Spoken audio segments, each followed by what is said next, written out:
Саламатсыздар, менің атым Қанатбек. Мен бүгін сіздерге адамды кедей қылған 5 адат жөнінде айтып беремін.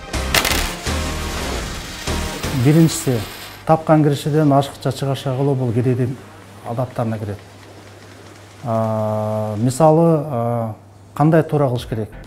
Тапқан кірішіден бірден бір бөлігін үнемдеп, ошоны чогултуп, кошумча булак ишке инвестиция кылып, андан кошумча киреше тапкан бул байлардын адатына кирет. Экинчи, замандын талабына жараша жаңы заманбап өзгөрүүлөрдү үйрөнүп окугандан,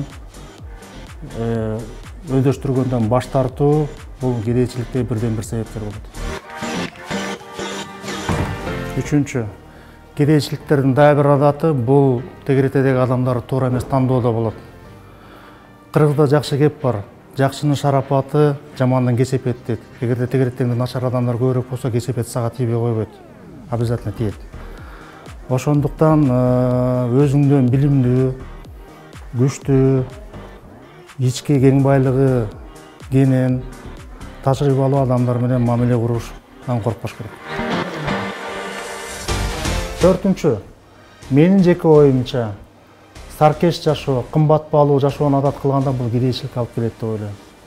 Себеби саркештин адгырына берилип, кымбат баалуу буюмдарды, кымбат баалуу автоунааны, же тойлорду өткөрүүдө бул карыздын кедерчилигин алып келет. Ошондуктан мисалы келтирсек, орто каражат алган үй бүлөнүн ушундай той өткөргөндөн кийин көпкө чейин кыйналгандарын көрүп жүрөбүз. Албетте анын баары карызга, найшага алып жадалат. Бешинчи адат, эгерде адамдын турмушуна бөлүнгөн убакытты туура пайдаланып, ошол бааланганын билбесе, бул дагы кедейчиликтердин себебине кирет. Мисал алсак, бекер бир чөйрөдө убакыт коротуу, азарт оюндарын ойноо, интернетте оюндарына кошток деле болот. Же болсо соц тармактарда иши жок эле жөн эле бекер баракча отуруу, бул убакыт жегиштерге кирет. Ал эми ишкер адам болсо, бир күн болобу, бир жума болобу, жада калса бир ай болобу, ал бир ай мурда иш планып жүргөн болот. Себептен ал адам түшүнөт, убакыт аябай эң баалуу нерсе экенин. Урматтуу окурмандар, мен билген 5 адаттын кедейдин адатын айттым.